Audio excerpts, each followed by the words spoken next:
ആളുകൾ ഞങ്ങൾ മാത്രമേ അതിന്റെ ആളുകളുള്ളൂ, മറ്റുള്ളവരൊക്കെ വിദേഹത്തുകാരാണ് എന്ന രീതിയിൽ അവര് മാത്രം അങ്ങനെ അഭിനയിക്കുകയോ അല്ലെങ്കിൽ അങ്ങനെ വരുത്തി തീർക്കുകയോ ചെയ്യുമ്പോൾ കൃത്യമായി ഈ സമൂഹത്തിന് പറയാനുള്ളത് സമൂഹത്തോട് പറയാൻ നമ്മൾ ബാധ്യസ്ഥരാണ്.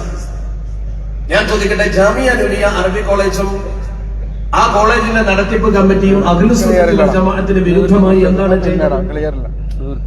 അഖിലുസുന്നത്തി വൽ ജമാഅത്തിന്റെ പ്രവർത്തനമല്ലാതെ എന്താണ് ഇവിടെ നടക്കുന്നത്? കേരളത്തിലെ മുഴുവൻ ജനങ്ങളെയും വിളിച്ചുകൂട്ടി ഏറ്റവും വലിയ മജ്ലിസ് സംഘടിപ്പിച്ച മജ്ലിസ് നൂർ ഇവിടെയാണ് സംഘടിപ്പിക്കാറുള്ളത്. മജ്ലിസ് നൂർ തവസ്സുല, ഇസ്തിഗാഥയും തവസ്സുലും അംഗീകരിക്കില്ല എന്നതാണ് വിദഈ പ്രസ്ഥാനക്കാരുടെ ഏറ്റവും പ്രഥമ വാദം. അവരെപ്പോഴും പിടികൂടുന്നത് ആ ഒരു വിഷയത്തിലാണ്. അതുകൊണ്ട് തന്നെ ഇവിടെ ഈ നടക്കുന്ന സദസ്സിനെ കുറിച്ച് നിങ്ങൾ പരിശോധിച്ച് നോക്കൂ. കേരളീയ മുസ്ലിങ്ങളുടെ പള്ളികളിലും മദ്രസകളിലും അനുബന്ധ സ്ഥാപനങ്ങളിലും എന്തിനധികം കല്യാണം നടത്തുന്നതിന്റെ തലേ ദിവസം കല്യാണ വീട്ടിൽ പോലും മജ്ലിസിനോട് വ്യാപകമാക്കിയത് ജാമിയ നൂറിയയിൽ ഈ സംഗമം സംഘടിപ്പിച്ചുകൊണ്ടും സയ്യിദ് ഹൈദരലി ശിഹാബ് തങ്ങൾ ഇജാസത്ത് കൊടുത്തുകൊണ്ടുമാണ്. അതുകൊണ്ട് തന്നെ ജാമിയയെയോ അതിന്റെ നേതാക്കളെയോ അതിന്റെ പ്രവർത്തകരെയോ സുന്നത്ത് ജമാഅത്ത് പഠിപ്പിക്കാൻ ഒരുത്തരം ഇറങ്ങി പുറപ്പെടേണ്ടതില്ല എന്ന് സൂചിപ്പിക്കാൻ ആഗ്രഹിക്കുകയാണ്.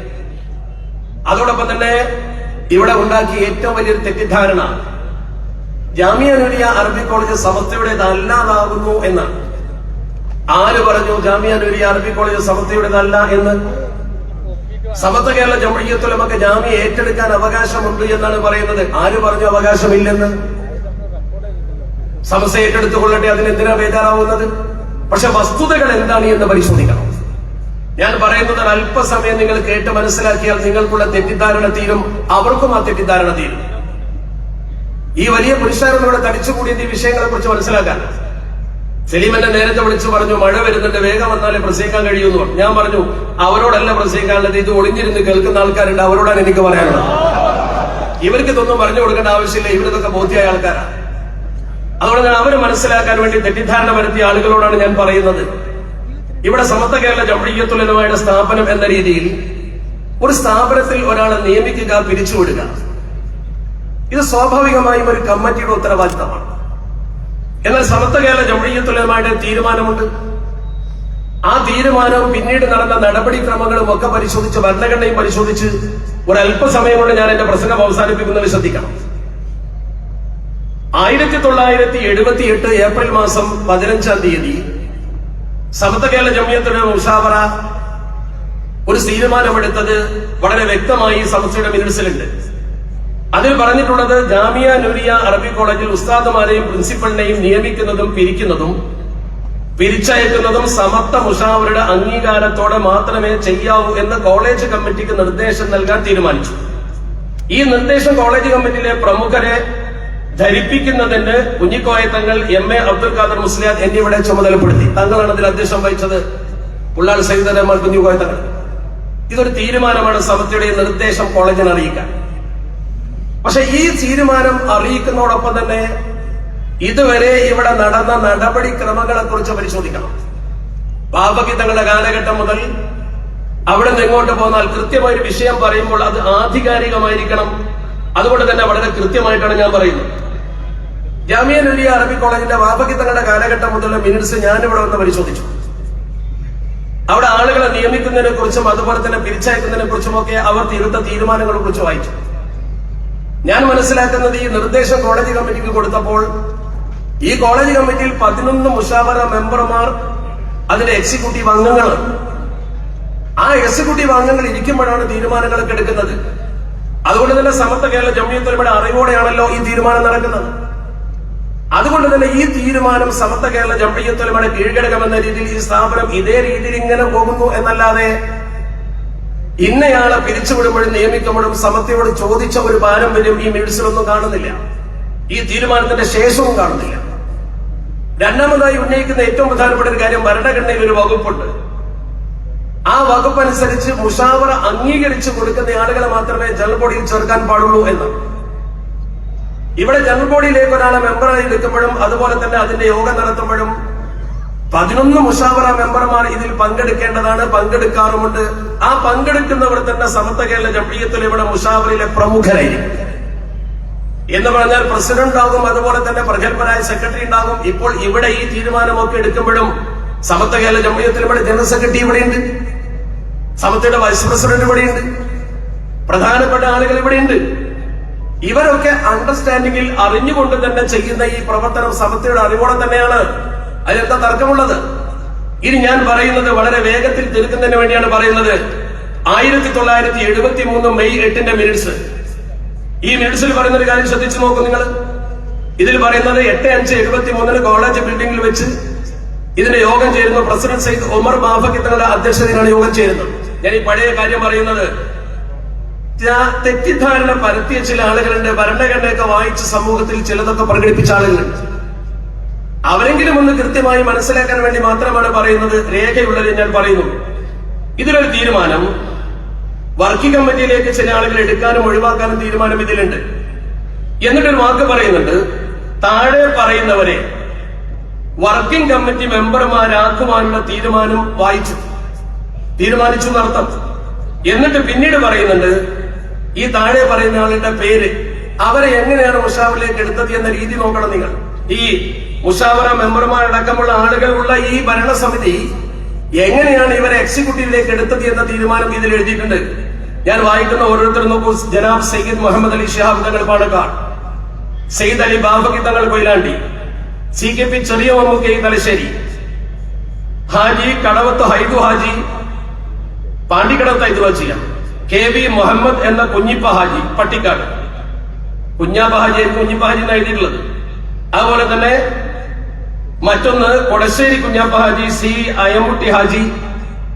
അങ്ങനെ ഇവരുടെ പേരുകൾ എഴുതിയിട്ട് ഇതിൽ പറഞ്ഞ വാചകം കൃത്യമായി ഞാൻ വായിക്കാം. ഇവർക്ക് ഓരോ ജനറൽ ബോഡി മെമ്പർഷിപ്പ് ഫോറവും, അതിന്റെ അർത്ഥം എന്താ? അവർ ജനറൽ ബോഡി മെമ്പർമാരല്ല. അവർക്ക് ജനറൽ ബോഡി മെമ്പർഷിപ്പ് ഫോറവും ഓരോ കത്തും എഴുതി അയക്കുവാൻ തീരുമാനിച്ചു.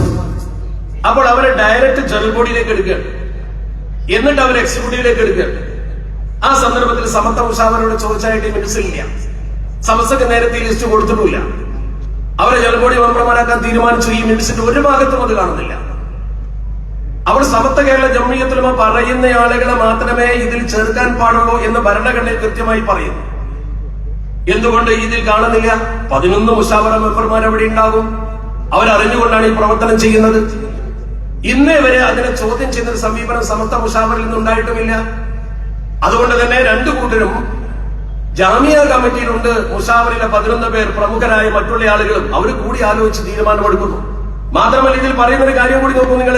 വിദ്യാർത്ഥികൾക്ക് കൊടുത്ത ജനറൽ ബോഡി മെമ്പർഷിപ്പ് ഫോറം ചേർത്തത് ആഫീസിൽ അടക്കേണ്ടതും ബാക്കി ഫോറം ഉടനെ മടക്കേണ്ടതുമാണെന്ന് തീരുമാനിച്ചു. എന്താണ് അതിന്റെ അർത്ഥം? കുട്ടികളെ കയ്യിൽ കൊടുത്തയച്ചിട്ടുണ്ടാവും ഇവർ ചേർക്കാൻ ഫോറം. പോസ്റ്റൽ അയക്കുന്നതിന് വരെ കുട്ടികളെ കയ്യിൽ കൊടുത്തയച്ചിട്ട് ആ ഫോറം പൂരിപ്പിച്ച് കൊണ്ടുവരാൻ പറഞ്ഞിട്ടുണ്ടാവും. അതിവിടെ ചേർക്കാൻ പറഞ്ഞിട്ടുണ്ടാവും. അത് മുഷാവറയല്ല ചെയ്യുന്നത്, അത് ചെയ്യുന്നത് ഈ കമ്മിറ്റിയാണ്. ഡയറക്റ്റ് ആയിട്ട് ജനറൽ ബോഡിയിലേക്ക് എടുക്കുന്നു. അതേ യോഗത്തിൽ വെച്ച് തന്നെ അവർ എക്സിക്യൂട്ടീവിലേക്കും എടുക്കുന്നു. കൃത്യമല്ല ഇതിൽ പറയുന്നത്? മിനിറ്റ്സ് നിങ്ങൾ പരിശോധിച്ച് നോക്കൂ. ജാമ്യയുടെ ഓഫീസിൽ മിനിറ്റ്സ് ഉണ്ടല്ലോ. പിന്നെ ഈ ചെയ്യുന്ന പ്രവർത്തനം അന്ന് ചെയ്ത പോലെ തുറന്നു പോരുന്നു. അതുപോലെ അടുത്ത് നോക്കൂ. 1973 നവംബർ 7 ബഹുമാനപ്പെട്ട പ്രസിഡന്റ് സയ്യിദ് ഉമർ ബാഫഖി തങ്ങളുടെ അധ്യക്ഷതയിൽ ചേർന്ന യോഗം മുദരിസ് യൂസുഫ് ഹാജിക്ക് പകരം ഒരു മുദരിസിനെ കണ്ടുപിടിക്കാൻ പ്രിൻസിപ്പാളെ അധികാരപ്പെടുത്തി. ഒരു മുദരിസിനെ മാറ്റുന്നു, വേറൊരു മുദരിസിനെ വെക്കുന്നു. സമസ്തയോട് ചോദിച്ചിട്ടില്ല. സമത്വ കേരള ജംഇയ്യത്തോട് ചോദിക്കണമെന്ന് സമത്വ പറഞ്ഞിട്ടില്ല. കാരണം സമത്വയുടെ 11 മുഷാവറ മെമ്പർമാർ ഇവിടെ ഉണ്ട്. സമത്വയുടെ സ്ഥാപനമാണിത്. ആ സ്ഥാപനത്തിൽ അവർ കൂടിച്ചേർന്ന് ചെയ്യുന്ന തീരുമാനത്തിൽ പിന്നെ വേറൊരു തീരുമാനം വരുന്നതിനാ? സമത്വയുടെ അറിവോടെ തന്നെയാണ് എല്ലാ കാര്യങ്ങളും നടക്കുന്നത്. അങ്ങനെയാണ് നടക്കേണ്ടതും. ഇല്ലെന്നൊരു പ്രചരണം സമൂഹത്തിൽ നടത്തി തെറ്റിദ്ധാരണ വരുത്താൻ പോകുന്നതിന്. അത് കഴിഞ്ഞ് നോക്കൂ. മറ്റൊരു മിനിറ്റ്സ് പട്ടിക്കാട് കോളേജിൽ അറബി കോളേജിന്റെ യോഗം ചേരുന്നു. സയ്യിദ് മുഹമ്മദ് അലി ശിഹാബ് തങ്ങളാണ് അധ്യക്ഷൻ. 1987 സെപ്റ്റംബർ 23 സെപ്റ്റംബർ 23 മിനിറ്റ്സാണ് ഞാൻ വായിക്കുന്നത്. ഞാൻ ഈ വായിക്കുന്നത് ഇതുപോലെ ഓഫീസിൽ പോയാൽ നിങ്ങൾക്ക് ആ പഴയ മിനിറ്റ്സ് നോക്കാൻ അവരനുവദിച്ചാൽ നിങ്ങൾക്ക് കഴിയും. ഒരു പ്രമുഖനായ അധ്യാപകനെ പിരിച്ചുവിട്ട വിവരം അതിലുണ്ട്. അതെന്ന് ഞാൻ പറയുന്നില്ല. അദ്ദേഹത്തെ നീക്കം ചെയ്തു. തീരുമാനിച്ചതാരാ? 11 മുഷാവറ മെമ്പർമാരും ഈ കമ്മിറ്റി അംഗങ്ങളും അടക്കമുള്ള കമ്മിറ്റി. ആ 11 മുഷാവറ മെമ്പർമാർ ഇതിന്റെ എക്സിക്യൂട്ടീവ് മെമ്പർമാരാണ്. അവർ പങ്കെടുക്കാറുമുണ്ട് പലരും. എന്നിട്ട് ഇതിൽ പറയുന്നു, ഉസ്താദുമാരുടെ ഒഴിവ് കഴിയുന്ന വേഗത്തിൽ നികത്താൻ ബഹുമാനപ്പെട്ട പ്രസിഡന്റ്, സെക്രട്ടറി, പ്രിൻസിപ്പാൾ എന്നിവരെ ചുമതലപ്പെടുത്തി. ഉസ്താദുമാർ ഒഴിവ് നികത്താൻ സമത്വ മുഷാവറ അല്ല ചുമതലപ്പെടുത്തിയത്. ചുമതലപ്പെടുത്തിയത് ഈ സംഘത്തിന്റെ പ്രസിഡന്റിനെയും സെക്രട്ടറിയും ആണ് ചുമതലപ്പെടുത്തുന്നത്, പ്രിൻസിപ്പളെയുമാണ് ചുമതലപ്പെടുത്തുന്നത്. അതിനുശേഷം പിന്നീട് ഈ പ്രിൻസിപ്പൾ തന്നെയാണ് ആളുകളെ നിയമിക്കാറുള്ളത്. പ്രഗത്ഭരായ മുദരിസുമാരെ കണ്ടെത്താൻ ചിലത് ഏർപ്പാട് ചെയ്യും. ഒരുപക്ഷെ ഇവിടുത്തെ മുദരിസുമാർ കണ്ടെത്തും, അല്ലെങ്കിൽ ഇവിടുത്തെ സഹായികൾ ആരെങ്കിലും കണ്ടെത്തും. പ്രിൻസിപ്പളോട് എന്ന് പറയും. പ്രിൻസിപ്പൾ സമത്തിന്റെ സെക്രട്ടറിയാണ്. അദ്ദേഹം അവരെ ഇന്റർവ്യൂ ചെയ്യും, അല്ലെങ്കിൽ പരിശോധിക്കും, അവരെ മെമ്പർമാരായിട്ട് ഇവിടെ എടുക്കും എന്ന് പറഞ്ഞാൽ അവരെ ഈ സ്ഥാപനത്തിലെ അധ്യാപകരായി നിയമിക്കും. അവർ അധ്യാപകനെ നിർത്തുന്നതും പിരിച്ചുവിടുന്നതും ഇതേവരെ ഈ കമ്മിറ്റി തന്നെയാണ്. അങ്ങനെ പിരിച്ചുവിടാൻ സമത്തിന് അനുമതി വേണമെന്ന് സമത്ത പറഞ്ഞത് ഒരു നിർദ്ദേശമായിട്ട് പറഞ്ഞതാണ്. ആ നിർദ്ദേശം പറഞ്ഞ ഡേറ്റും ഞാൻ പറഞ്ഞു. പിന്നെയും നോക്കൂ നിങ്ങൾ, 1984 ജൂലൈ 18 മിനിറ്റ്സ്, ഇവിടുത്തെ ഔദ്യോഗിക മിനിറ്റ്സിന്റെ പേജാണ് ഞാൻ വായിക്കുന്നത്. പട്ടിക്കാട് ജാമിയ നൂരിയ അറബി കോളേജ് കമ്മിറ്റിയുടെ 18/7/84 ചേർന്ന പ്രബന്ധ സമിതിയുടെ സംക്ഷിപ്ത സംഭവ വിവരം എന്നാ പറയുന്നത്. ആ യോഗത്തിൽ സയ്യിദ് മുഹമ്മദ് അലി ശിഹാബ് തങ്ങൾ അധ്യക്ഷതയായിരുന്നു. അതും ഇതിൽ പറയുന്നുണ്ട്. ഇതിൽ പറയുന്നു, കോളേജിൽ ഒരു മുദരിസിനെ നിയമിക്കുവാൻ തീരുമാനിക്കുകയും അദ്ദേഹത്തെ കണ്ടുപിടിക്കാൻ ബഹുമാനപ്പെട്ട പ്രസിഡന്റ്, സെക്രട്ടറി, പ്രിൻസിപ്പാൾ എന്നിവരെ അധികാരപ്പെടുത്തുകയും ചെയ്തു. മുഷാവറയിൽ അധികാരപ്പെടുത്തിയത്. ഇതാണ് പാരമ്പര്യം ജാമിയയുടെ. ഈ പാരമ്പര്യമാണ് തുറന്നു വരുന്നത്. ഇപ്പോൾ ഒരു നീക്കം ചെയ്യലുണ്ടായപ്പോൾ ഒരു ടെർമിനേഷന്റെ വിഷയത്തിൽ മാത്രം വലിയൊരു പ്രതിഷേധ യോഗം സംഘടിപ്പിക്കാൻ എന്താണ് കാരണം? അങ്ങനെ ഒരാളെ മാറ്റിയതിൽ പ്രതിഷേധമുണ്ടെങ്കിൽ അതിന്റെ പ്രോപ്പർ ചാനൽ എന്താ? പ്രതിഷേധമല്ല വേണ്ടത്, മറിച്ച് സമത്ത മുഷാവറക്ക് ഒരു പരാതി കൊടുക്കാം, ജാമിയ കമ്മിറ്റിക്ക് ഒരു പരാതി കൊടുക്കാം, സമത്തയുടെ ആലിമീങ്ങളെ കണ്ട് കൃത്യമായി കാര്യം ബോധ്യപ്പെടുത്താം. പെരിന്തൽമണ്ണ ടൗണിൽ നിന്ന് മൈക്ക് കെട്ടി വിളിച്ചു പറഞ്ഞ് ജാമിയ സമസ്തയിൽ നിന്ന് പോയിരിക്കുന്നു, ജാമിയ രാഷ്ട്രീയക്കാരെ കൈയടക്കിയിരിക്കുന്നു എന്ന് പറഞ്ഞ് ഈ ഉമ്മത്തിൽ വിള്ളലുണ്ടാക്കാൻ വന്ന് സമത്തയുടെ പാരമ്പര്യവും അതിന്റെ മിനുസും അതിന്റെ നടപടിക്രമങ്ങളും അതിന്റെ കീഴ്വഴക്കവും ഇല്ലാത്തൊരു കാര്യം സമൂഹത്തിൽ പറഞ്ഞുകൊണ്ട് സമുദായത്തിൽ ഭിന്നത ഉണ്ടാക്കാൻ വന്നാൽ മനസ്സ് വേദനിച്ച് ജാമിയെ സ്നേഹിക്കുന്നവർ ഇതുപോലെ ഒരുമിച്ച് കൂടി മറുപടി പറയുമെന്ന് ഉറപ്പാണ്. നിങ്ങൾ എന്താ ഈ സമൂഹത്തെ ഭിന്നിപ്പിക്കാനാ വരുന്നത്? സമൂഹത്തെ ഒന്നിപ്പിച്ച പാരമ്പര്യമാണ് സമത്തക്കുള്ളത്. സമത്തെ ഒരുമിച്ച് നിർത്തിയത് സമസ്ത കേരള ജമിയത്ത് ഉലമ ഈ സമൂഹത്തെ ഒരുമിച്ച് നിർത്തിയ പാരമ്പര്യമാണത്. സമത്ത ഭിന്നിപ്പുണ്ടാക്കിയിട്ടില്ല. ഈ ജാമിയെ കുറിച്ച് ഫൈസീസ് അസോസിയേഷൻ എന്ന് പറയുന്ന സംഘടന ഉണ്ടാക്കി രാഷ്ട്രീയക്കാർ ഇത് കൈയടക്കിയിരിക്കുന്നുവെന്ന് ആദ്യം പറഞ്ഞതാരാ? സമത്തയിൽ നിന്ന് പുറത്തുപോയ ആളുകളാ. ഞാൻ അവരെ ആക്ഷേപിക്കാൻ ഈ വേദി ഉപയോഗിക്കുന്നില്ല. കാരണം അവർക്കിപ്പോ തിരിച്ചറിവ് വരികയും അവർ സമുദായം ഒറ്റക്കെട്ടായി നിൽക്കുകയും ചെയ്യണമെന്ന് പറയുന്ന ഒരു ഘട്ടമാണെങ്കിലും അന്ന് ഫൈസീസ് അസോസിയേഷൻ ഉണ്ടാക്കി സമത്ത കേരള ജംഇയ്യത്തുൽ ഉലമയുടെ സ്ഥാപനം രാഷ്ട്രീയക്കാർ കൈയടക്കിയിരിക്കുന്നുവെന്ന് അവര് പറഞ്ഞ അതേ കാര്യം ഇന്ന് ഏറ്റുപിടിച്ചു വരുന്നവർ ഈ ഉമ്മത്ത് ചരിത്രം മറന്നിട്ടില്ല എന്നെങ്കിലും ഓർക്കണം. നമ്മുടെ ചരിത്രം മറന്നിട്ടില്ല. അവര് ചരിത്രം, ആ കാലഘട്ടത്തിലെ ചരിത്രം അവരുടെ ഇവരെ ഏറ്റെടുക്കുക. ഞാൻ ഒന്നും കൂടി പറയുന്നു, അടുത്ത മിനിറ്റ്സ് നോക്കൂ നിങ്ങൾ, അധികം വായിക്കുന്നില്ല. 1985 ഏപ്രിൽ 17, 85 ഏപ്രിൽ 17. അതുകൊണ്ട് ഇതൊക്കെ സമത്ത നിർദ്ദേശം കൊടുത്തതിന് ശേഷം നിർദ്ദേശമാണത്, ഒരു തീരുമാനമല്ല. നോക്കൂ, സയ്യിദ് മുഹമ്മദ് അലി ശിഹാബ് തങ്ങളാണ് അധ്യക്ഷൻ. അദ്ദേഹം അതിന്റെ അടിയിൽ ഒപ്പിട്ടിട്ടുള്ളത്, തങ്ങൾ ഒപ്പിട്ട് ഇവിടെ എന്താ പറയുന്നത്? ഒരു ഉസ്താദിനെ കൂടി പുതിയ അധ്യയന വർഷത്തിൽ നിയമിക്കുവാൻ ബഹുമാനപ്പെട്ട പ്രസിഡന്റ് അവർകളെയും സെക്രട്ടറി അവർകളെയും ഭരമേൽപ്പിച്ചു. പ്രസിഡന്റിന് സെക്രട്ടറി ഏൽപ്പിച്ചത് പ്രിൻസിപ്പാളെ പോലും അല്ല. അവ പ്രസിഡന്റിനെയും സെക്രട്ടറിയെയും ഏൽപ്പിച്ചു. പ്രസിഡന്റ് സയ്യിദ് മുഹമ്മദ് അലി ശിഹാബ് തങ്ങൾ അവരെ ഏൽപ്പിച്ചു. മിനിറ്റ്സാണ്, അവരാളെ വെച്ചു. അപ്പൊ ഒരു ഉസ്താദിനെ നിയമിക്കണമെങ്കിൽ വേറെ ഉസ്താദിനെ നീക്കം ചെയ്യേണ്ടി വരും. നിയമിക്കുന്ന ആളുകൾക്ക് ടെർമിനേറ്റ് ചെയ്യാൻ അപ്പോയിന്റ്മെന്റ് അധികാരമുണ്ടെങ്കിൽ ടെർമിനേഷനിൽ അധികാരമുണ്ടാവും. സ്വാഭാവികമല്ലേ? ഇതൊക്കെ സമത്ത് അറിയുന്നുണ്ട്. ഇതിന്റെ അടുത്തൊരു ഭിന്നിപ്പാനുണ്ടാക്കിയിട്ടില്ലല്ലോ, ഒരു ഭിന്നിപ്പുണ്ടാക്കിയിട്ടില്ല. അടുത്ത മിനിറ്റ്സ് 1999. ഞാനിത് പറഞ്ഞ കീഴ്വഴക്കം ഇങ്ങനെയാണ്. ഒരാളെ മാറ്റി നിർത്തുമ്പോൾ മാത്രം ഇങ്ങനെ ഒരു കോലാഹലം ഉണ്ടാക്കേണ്ട കാര്യം എന്താ? 1999 നവംബർ മാസത്തിലെ യോഗം 20/11/99 നവംബർ 20, 99 നവംബർ 20 യോഗം കൃത്യം 7 മണിക്ക് പാണക്കാട് വെച്ച്, പാണക്കാട്ടാണ് യോഗം ചേർന്നത്. സയ്യിദ് മുഹമ്മദ് അലി ശിഹാബ് തങ്ങൾ അധ്യക്ഷതയിൽ. ഇതിൽ പറയുന്നു, അടുത്ത വർഷം ബിരുദാനന്തര കോഴ്സ് നടത്തുവാൻ തീരുമാനിക്കുകയും ഒരു മുദരിസിനെ കൂടി അധ്യാപനത്തിന് വെക്കുവാനും തീരുമാനിച്ചു. സമത്തിന് അനുമതി വാങ്ങിയിട്ടല്ല. എന്തുകൊണ്ട് വാങ്ങിയിട്ടില്ല? വാങ്ങേണ്ട ആവശ്യമില്ല. 11 ആൾ ഇവിടെ ഇല്ലേ? ആ 11 പേര് അറിഞ്ഞുകൊണ്ടല്ലേ. അതുകൊണ്ട് തന്നെ ഇതൊരു അണ്ടർസ്റ്റാൻഡിങ്ങിന് നേരെ മുന്നോട്ട് പോകുന്ന ഒരു സ്ഥാപനമാണ്. പിന്നെ ഇവര് പറയുന്നത് ഭരണഘടനാപരമായ കാര്യം. ഭരണഘടനയുടെ 13C ഉത്തരവാദിത്വം എന്ന് പറയുന്ന രംഗമുണ്ട്. ആ ഉത്തരവാദിത്വം എന്ന് പറയുന്ന രംഗം മാറ്റാൻ പാടില്ല എന്ന് പറയുന്നുണ്ട്. അതുപോലെ തന്നെ സ്ഥാപനം ഏറ്റെടുക്കാൻ അധികാരമുണ്ട് സമത്വക്ക് എന്ന് പറയുന്നുണ്ട്. എല്ലാം സമ്മതിച്ചു. ആ ഭരണഘടനാ വകുപ്പ് ഒന്ന് വായിച്ചു നോക്കൂ നിങ്ങൾ. ആ ഭരണഘടനാ വകുപ്പിൽ കൃത്യമായി പറയുന്ന കാര്യമുണ്ട്. ഒന്ന്, ഇതിൽ പറയുന്നത്, ഇവര് പറയുന്നത് ഈ ഭരണഘടനയിൽ മാറ്റാൻ പാടില്ലാത്ത ചില വകുപ്പുകളുണ്ട് എന്നാണ്. അംഗീകരിക്കുന്നത് മഹാന്മാരുണ്ടാക്കിയ ഭരണഘടനയാണ്, ഒരു തർക്കമല്ല. പക്ഷെ അവർ ഒരു കോൺഫ്ലിക്ട് സമൂഹത്തിൽ ഉണ്ടാക്കാനല്ല ഈ ഭരണഘടന ഉണ്ടാക്കിയത്. ഈ ഭരണഘടനയിൽ പറയുന്നു, സമത്വയുടെയോ സംഘത്തിന്റെയോ ഉദ്ദേശ ലക്ഷ്യങ്ങൾക്ക് എതിരായ ഭേദഗതികൾക്കും ഉപനിയമങ്ങൾക്കും നിയമസാധുത ഉണ്ടായിരിക്കില്ല. എന്നിട്ട് പറയുന്നു 3B, 4C, 13AB എന്നീ വകുപ്പുകളിൽ പറഞ്ഞ സമത്വയുടെ ആ തീരുമാനങ്ങളൊന്നും മാറ്റാൻ പാടില്ല. ഇതേതാ മാറ്റാൻ പാടില്ലാത്ത വകുപ്പ്? മാറ്റാൻ പാടില്ലാത്ത വകുപ്പ് 1, 11 മുഷാവറ അംഗങ്ങൾ പ്രവർത്തക സമിതിയിൽ ഉണ്ടായിരിക്കണം എന്നതാണ്. അത് മാറ്റിയിട്ടില്ലല്ലോ. ഇപ്പോഴും 11 മുഷാവറ മെമ്പർമാർ ഈ സമിതിയിലുണ്ടല്ലോ. സമത്വ കേരള ജംഇയ്യത്തുൽ ഉലമായുടെ 11 മുഷാവറ മെമ്പർമാർ ഇപ്പോഴും ജാമ്യയുടെ കമ്മിറ്റിയിലുണ്ട്. നിങ്ങൾ പരിശോധിച്ച് നോക്കൂ, ആരൊക്കെയാണ് ജാമ്യ കമ്മിറ്റി ഇപ്പോൾ ഉള്ളത്. സമത്വ കേരള ജംഇയ്യത്തുൽ ഉലമയുടെ പ്രസിഡന്റ് ഉണ്ട്. അതുപോലെ തന്നെ MD ഉസ്താദുണ്ട്, കൊയ്യോട് ഉസ്താദുണ്ട്, നെല്ലായ ഉസ്താദുണ്ട്, ബഹാവുദ്ദീൻ നദ്വിയുണ്ട്, വാക്കോട് മൊയ്തീൻകുട്ടി പൈസയുണ്ട്, മുസ്തഫൽ പൈസയുണ്ട്, ഉമർ പൈസ മുക്കമുണ്ട്, ഹൈദർ പൈസയുണ്ട്, അംസക്കുട്ടി മുസ്ലിയാരുണ്ട്. 10 പേര്. പലപ്പോഴും തങ്ങൾ മരണപ്പെട്ടു പോയി. അപ്പോൾ 11 പേര്. ഈ ആളുകൾ കൃത്യമായി ഇതിൽ പങ്കെടുക്കുന്നുണ്ട്. അതുകൊണ്ട് തന്നെ സമത്വയുടെ ഈ 11 പേരെ എക്കാലത്തും ഈ മിനിറ്റ്സ് പരിശോധിച്ചാൽ കാണാം, ഈ 11 പേര് ആരാകണമെന്ന് സമത്വയാണ് തീരുമാനിക്കാറുള്ളത്. ആ 11 പേരിൽപ്പെട്ട ആരെങ്കിലും മരണപ്പെട്ടു പോവുകയോ സ്ഥാനചലനം വരികയോ ചെയ്താൽ പകരം ആളെ തരാൻ സമത്വയോട് ആവശ്യപ്പെടാറാണ്. സമത്വയോട് ആവശ്യപ്പെടും, സമത്വം കൊടുക്കും. ഇതാണ് കീഴ്വഴക്കം. അത് ഈ മിനിറ്റ്സിലൊക്കെ അങ്ങനെ തന്നെ കാണുന്നുണ്ട്. ആ രീതിയിൽ ചെയ്തിട്ടുള്ളൂ. അതുകൊണ്ട് തന്നെ അതിൽ ഒരു മാറ്റവും വരുത്തിയിട്ടില്ല. രണ്ടാമത് പറയുന്നത് എന്താണ്? മറ്റൊരു വകുപ്പ് പറയുന്നത്, ജനറൽ ബോഡിയിലേക്ക് സമത്വ ശുപാർശ ചെയ്തവരെ മാത്രമേ എടുക്കാൻ പാടുള്ളൂ. ആ ഭരണഘടനാ വകുപ്പ് മാറ്റിയിട്ടില്ലല്ലോ. 11 മുഷാവറ മെമ്പർമാരും കൂടി അറിഞ്ഞുകൊണ്ടാണ് ജനറൽ ബോഡിയിലേക്ക് മെമ്പർമാർ എടുക്കുന്നത്. ആ 11 മുഷാവറ മെമ്പർമാർ എന്ന് പറയുന്ന സമത്തിലെ പ്രമുഖരല്ലേ. ആ ഒരു പരസ്പര ധാരണ ആ രീതിയിലാണ് പോയിട്ടുള്ളത്. ഞാൻ പറഞ്ഞില്ലേ, ജനറൽ ബോഡിയിലേക്ക് നേരിട്ടെടുക്കാൻ ഫോറം കൊണ്ടുപോയി കൊടുത്ത് കുട്ടികളെ കൊണ്ട് ഒപ്പിടിച്ച് കൊണ്ടുവന്ന മിനിറ്റ്സ് തീരുമാനം എന്ന് പറഞ്ഞാൽ അവരെ ജനറൽ ബോഡിയിൽ ചേർത്തു, എക്സിക്യൂട്ടീവിലേക്ക് ചേർത്തു, ഭാരവാഹികൾ മാറ്റി. ജനറൽ ബോഡിയിൽ എടുത്തു. അപ്പൊ തന്നെ ഇതിന്റെ പ്രസിഡന്റ് സ്ഥാനത്തേക്ക് കൊണ്ടുവന്നു.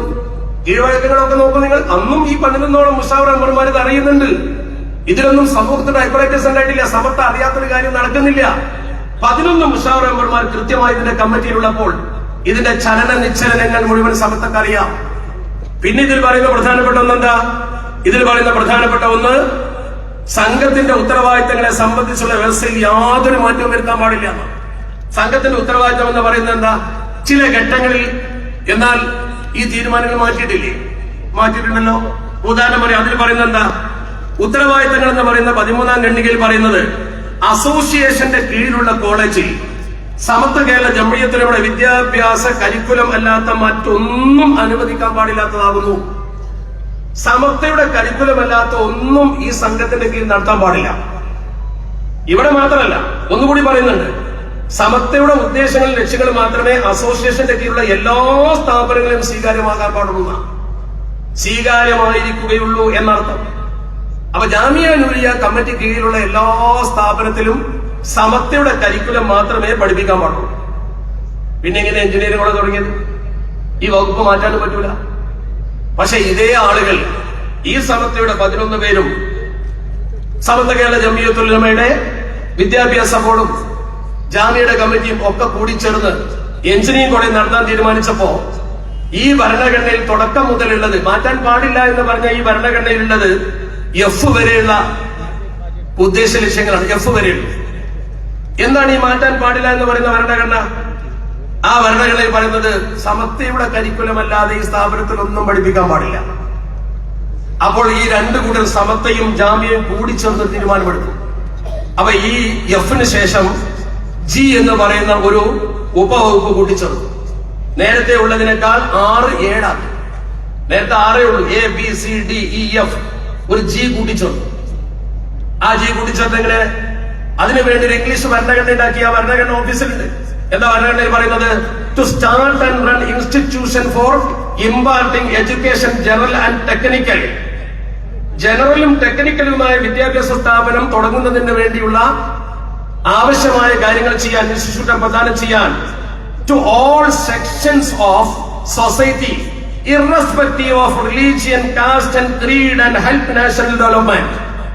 മത ജാതി വ്യത്യാസമില്ലാതെ എല്ലാവർക്കും വിദ്യാഭ്യാസം കൊടുക്കാനുള്ള ഒരു സംവിധാനം ഇതിന്റെ കീഴിൽ കൊണ്ടുവരുന്നതിന് ഈ സംഘത്തിന് ലക്ഷ്യമുണ്ട് എന്ന് എഴുതി ചേർത്തു. ആര്? സമത്വയുടെ ആലിമീങ്ങളും രണ്ടു കൂട്ടരും കൂടി ചേർത്തിട്ട്.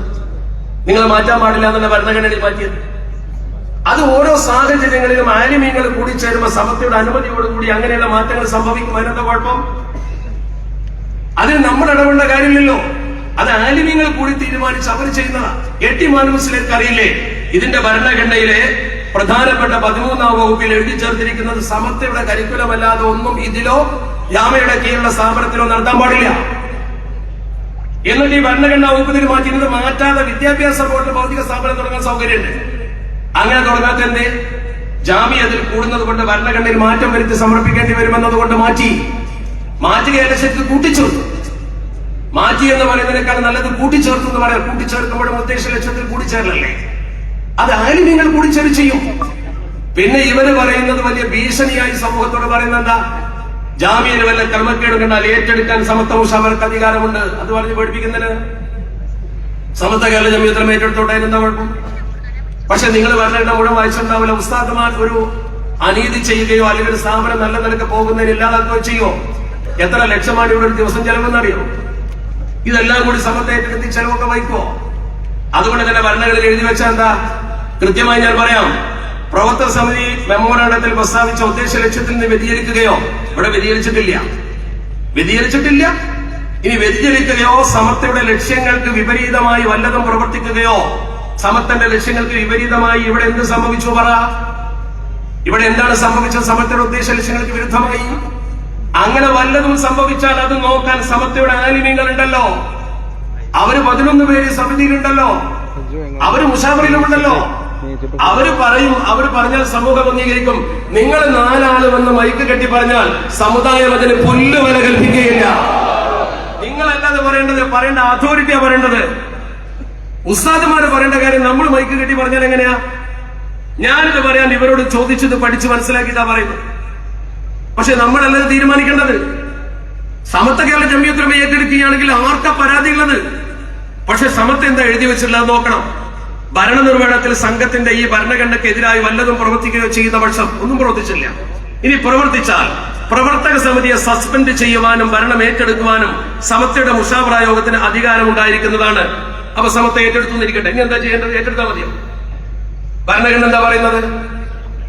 ഇപ്രകാരം ചെയ്യുന്ന പക്ഷം അഥവാ ഏറ്റെടുക്കുന്ന പക്ഷം 2 മാസത്തിനധികം സംഘത്തിന്റെ ജനറൽ ബോഡി, ഏതാ സംഘത്തിന്റെ ബോഡി? ഇതേ ജനറൽ ബോഡി, പുതിയ ജനറൽ ബോഡി അല്ല. സൊസൈറ്റീസ് രജിസ്ട്രേഷൻ ആക്ട് പ്രകാരം ഒരു സംഘം രജിസ്റ്റർ ചെയ്യപ്പെട്ട അതിന്റെ ജനറൽ ബോഡിക്കാണ് പരമാധികാരം. ഇതിൽ പറയുന്നു 2 മാസത്തിനകം സംഘത്തിന്റെ ജനറൽ ബോഡി വിളിച്ചു കൂട്ടേണ്ടതും. അപ്പൊ ഇതേ ജനറൽ ബോഡി വിളിച്ചു കൂട്ടണം. തൽക്കാലം കമ്മിറ്റി സസ്പെൻഡ് ചെയ്തു, 2 മാസത്തിനുള്ളിൽ ഇതേ ജനറൽ ബോഡി വിളിച്ചു കൂട്ടണം. പുതിയൊരു പ്രവർത്തക സമിതി സംഘടിപ്പിക്കേണ്ടതുമാണ്. ഇതേ ജനറൽ ബോഡി വിളിച്ചിട്ട് പുതിയൊരു പ്രവർത്തക സമിതി ഉണ്ടാക്കണം. ഈ ജനറൽ ബോഡി പ്രവർത്തക സമിതി ഉണ്ടാക്കിയാൽ പണക്കടത്തങ്ങൾ ഒഴിവാക്കി ഉണ്ടാക്കുമോ? അങ്ങനെ സംഭവം നടക്കില്ലല്ലോ. ഇത് അവർക്കറിയാം. അതുകൊണ്ടല്ലേ ഉസ്താദുമാർ ഇതിൽ ഇടപെടാത്തത്? അവർ ഈ കാര്യത്തെ കുറിച്ച് അറിയാത്തതുകൊണ്ടാണോ? അവർക്ക് ഈ വിഷയം അറിയാം. അതുകൊണ്ട് ഏറ്റെടുക്കേണ്ട വിഷയം വന്നിട്ടില്ല. 1. 2 ഏറ്റെടുത്താൽ ഇതേ ജനറൽ ബോഡി വിളിച്ചൊരു കമ്മിറ്റി ഉണ്ടാക്കി കൊടുത്തിട്ട് പുതിയ പ്രവർത്തക സമിതിക്ക് ഏൽപ്പിച്ചു കൊടുക്കേണ്ടതുമാണ്. ഇതേ ജനറൽ ബോഡി വിളിച്ചിട്ട് ഇവർക്കാണ് ഏൽപ്പിച്ചു കൊടുക്കണം. ഈ ജനറൽ ബോഡി മെമ്പർമാരെ മുഴുവൻ എടുത്ത് സമത്വയുടെ 11 മുഷാവറ മെമ്പർമാരുടെ കീഴിലാണ്. ഇക്കാലം അത്രയും ആ യോഗത്തിൽ പങ്കെടുക്കുകയും ആ യോഗത്തിൽ ഒപ്പുവെക്കുകയും ഈ നിയമനങ്ങളും പിരിച്ചുവിടലും നമുക്ക് അംഗീകരിക്കുകയും ഈ ഭരണഘടനയിൽ കൂട്ടിച്ചേർത്ത് അംഗീകരിക്കുകയും ചെയ്ത ഒരു സമിതി, ആ സമിതിക്ക് ഇപ്പോൾ വെച്ച് പുതിയൊരു നിയമം പറയാൻ ഒരിക്കലും കഴിയില്ലല്ലോ. അത് എവിടെയും ലോ അനുസരിച്ച് നിലനിൽക്കൂല. നിങ്ങൾ ഏത് അഭിഭാഷകന്മാരോടും ചോദിച്ചു നോക്കൂ. സമത്വ കേരള ജമിയത്തുലമ ഇന്ന് ഇവിടെ ഒരു പണ്ഡിതനെ നീക്കിയിട്ട് യോഗം ചേർന്നിട്ട് അതിനെതിരെ പറഞ്ഞിട്ടില്ല. ആരെ തിരിച്ചെടുക്കണമെന്ന് പറഞ്ഞ് തിരിച്ചെടുപ്പിച്ചിട്ടില്ല. യോഗത്തിൽ ചർച്ച ചെയ്യുമ്പോൾ ഈ 11 മെമ്പർമാർ കേട്ട് അംഗീകരിച്ചത് കൊണ്ട് അത് അങ്ങനെ നിൽക്കും. ഇനി എല്ലാം പോകട്ടെ, ഒരു പൊതു നിയമം അനുസരിച്ച് ഒരു സ്ഥാപനത്തിൽ ഒരു അധ്യാപകനെ നിയമിക്കാനും പിരിച്ചുവിടാനുള്ള അധികാരമില്ലേ? ഈ സ്ഥാപനത്തിൽ പ്രഗത്ഭരായ പലരും നീക്കം ചെയ്യപ്പെട്ടിട്ടില്ലേ? അല്ലെങ്കിൽ അവർ രാജിവെച്ച് പോയിട്ടില്ലേ? അന്ന് അവർ സംഘടിപ്പിച്ചുകൊണ്ട് പ്രതിഷേധം നടത്തിയോ? നിങ്ങൾ പരിശോധിക്കൂ. ഒരു പ്രവർത്തനക്ഷമതയുള്ള ഒരു പ്രിൻസിപ്പാൾ ഇല്ലാത്തത് കൊണ്ട് പ്രിൻസിപ്പാളെ മാറ്റുന്നു എന്ന് പറഞ്ഞിട്ട് നന്ദി ദാറുസ്സലാം അറബി കോളേജിന്റെ പ്രിൻസിപ്പാളെ മാറ്റിയിട്ടുണ്ടല്ലോ. അവിടെ ഉസ്താദുമാരെ മാറ്റിയിട്ട് അവരാരും ഒരു പ്രതിഷേധം സംഘടിപ്പിച്ച് അതിന്റെ ശിഷ്യഘടകങ്ങളെ കൊണ്ട് ഒരു മാർച്ച് നടത്താനോ പ്രതിഷേധം നടത്താനോ നിന്നിട്ടില്ലല്ലോ. എന്തേ അവർ നിൽക്കാത്ത? അങ്ങനെ ഒരു പാരമ്പര്യമില്ല, അങ്ങനെ ഒരു പരിപാടി എവിടെയും നടത്താറില്ല. ഒരു സ്ഥാപനത്തിൽ ഒരാളെ നിയമിക്കലും പിരിച്ചുവിടലും ആ അതോറിറ്റിയുടെ ചുമതലയാണ്. അതോടൊപ്പം തന്നെ ഇതിൽ പറയുന്ന ഓരോ കാര്യങ്ങളും വളരെ കൃത്യമാണ്. ഇവിടെ പ്രധാനമായി പറയുന്ന ഒരു കാര്യം നിങ്ങൾ ശ്രദ്ധിച്ചു നോക്കൂ.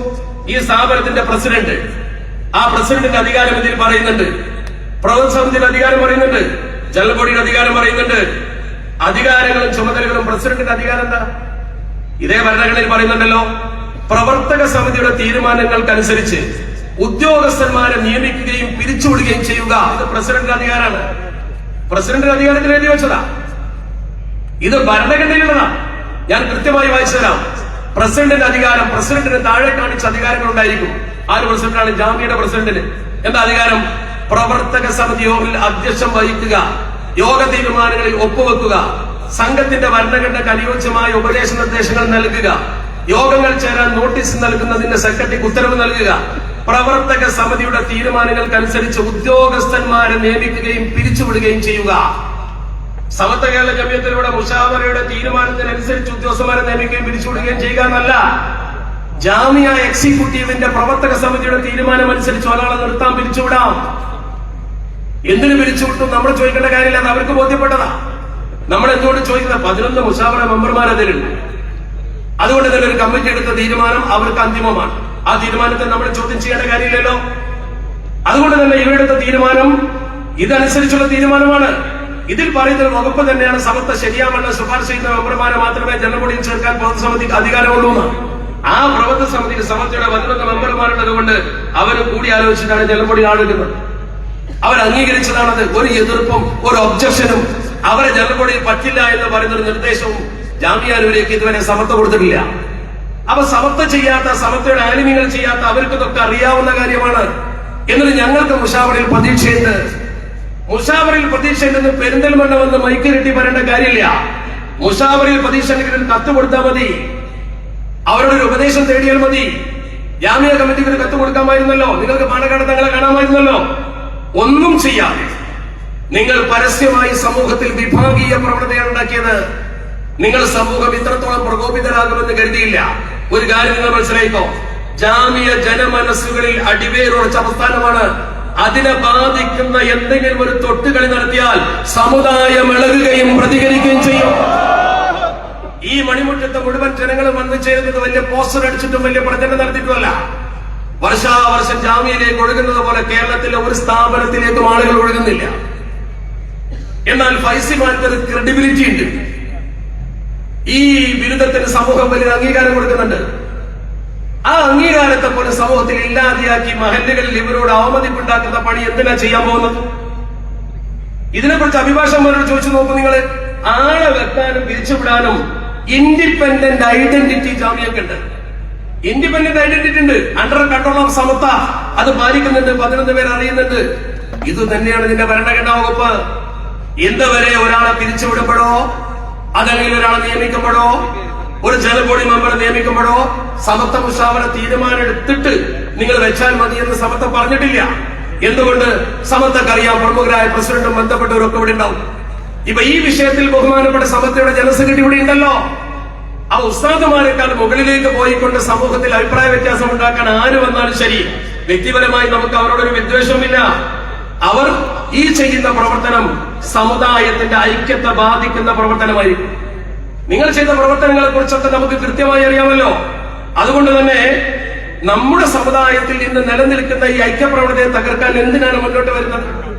സമൂഹം ഐക്യപ്പെട്ട് നിൽക്കുന്നിടത്ത് എന്തിനാണ് വിഭാഗീയത ഉണ്ടാക്കുന്നത്? ഒരു കൃത്യമായ സമയം അനുവദിച്ചിട്ടുണ്ട്. അതുകൊണ്ട് എനിക്ക് ഒരുപാട് കാര്യം പറയാനുണ്ടെങ്കിലും ഇഷ്ടമുള്ള ഇനി ബാക്കിയുള്ള സമയത്ത് പിന്നീട് പറയാം. ഒറ്റ കാര്യം കൂടി ഞാൻ പറയുന്നു. ശരിക്ക് ഇവര് തന്നെ പ്രസിദ്ധീകരിച്ച് ഈ പ്രസംഗിച്ച ആളുകളൊക്കെ തന്നെ എഴുതി വെച്ച ഒരു പുസ്തകമുണ്ട്, സമത്വയിലെ പ്രശ്നങ്ങൾ എന്ന് പറയുന്ന പുസ്തകം. ആ പുസ്തകത്തിൽ ശരിക്കും പറയുന്നുണ്ട് സമുദായം എവിടെ നിൽക്കണം. സമത്വയുടെ ഭരണഘടനയിൽ കൃത്യമായി പറയുന്നുണ്ട് മുസ്ലിം സമൂഹത്തിന്റെ നിലനിൽപ്പിന് വേണ്ടി മഹാനായ ശൈഖുന ശംസുൽ ഉലമ കോഴിക്കോട്ട് വെച്ച് എല്ലാ പ്രസ്ഥാനങ്ങളെയും ഒരുമിച്ച് കൂട്ടി ശരീഅത്ത് സമ്മേളനം നടത്തിയ വിഷയം അതിൽ പറയുന്നുണ്ട്. ആ ശരീഅത്ത് സമ്മേളനം നടത്തിയത് സമത്വയുടെ ഭരണഘടന പ്രകാരമാണ്. ആ ഭരണഘടനയിൽ പറയുന്നുണ്ട് സമത്വ കേരള ജമിയത്തുലമയുടെ ഉദ്ദേശ ലക്ഷ്യങ്ങളിൽ അഹ്ലുസുന്നത്തി വൽ ജമാഅ ഒരു തർക്കവുമില്ല. വിധേയി പ്രസ്ഥാനത്തിന്റെ പ്രതിരോധം, അതൊരു തർക്കവുമില്ല. അത് നമ്മളൊക്കെ ചെയ്യുന്നുണ്ട്. നമ്മുടെ ഒരു മഹലിൽ നമ്മൾ വിധേയത്തെ അനുവദിക്കുന്നില്ല, നമ്മുടെ ഒരു പ്രവർത്തനത്തിൽ നമ്മൾ ചെയ്യുന്നില്ല. പക്ഷെ സാമുദായികമായി ഐക്യപ്പെടേണ്ട ചില ഘട്ടങ്ങളിൽ ഒരുമിച്ച് നിന്നിട്ടുണ്ട്. മഹാനായ ശൈഖുന ശംസുൽ അത് കാണിച്ചു തന്നിട്ടുണ്ട്. പൊതുപ്രശ്നത്തിൽ മുസ്ലിം സമുദായത്തിന്റെ മതപരവും സാമുദായികവുമായ അധികാരാവകാശങ്ങൾ സംരക്ഷിക്കുക എന്ന് ഭരണഘടനാ ലക്ഷ്യമാണ്. ആദ്യത്തെ 2 ലക്ഷ്യം മാത്രമല്ല സമത്വമുള്ളത്, അത് പ്രധാനമാണ് എന്ന് ഇവർ എഴുതിയ പുസ്തകത്തിൽ ഒന്ന് വായിച്ചു നോക്കൂ നിങ്ങള്. അതേ പുസ്തകത്തിൽ അവർ പറയുന്നുണ്ട്, പേജ് 14 കൃത്യമായി പറയുന്നുണ്ട്, മുസ്ലിങ്ങൾ ഇന്ത്യയിൽ ന്യൂനപക്ഷമാണ്. അവർ നേരിടുന്ന പ്രശ്നങ്ങൾ പരിഹരിച്ചു കിട്ടുന്നതിനായി ആവശ്യമായി വന്നാൽ ഇസ്ലാമിലെ അവാന്തര വിഭാഗങ്ങളുമായി യോജിച്ച് പ്രവർത്തിക്കാൻ സുന്നികൾ തയ്യാറാവേണ്ടി വരും. അവരെഴുതിയ വാചകമാണ്, അവരുടെ പുസ്തകത്തിൽ ഇപ്പോഴും ഉണ്ട്. സമത്വയിലെ നമ്മളൊക്കെ അന്നത്തെ പ്രസംഗിച്ചതാ, നമ്മൾ ഇപ്പോഴും അവിടെ നിൽക്കുന്നു.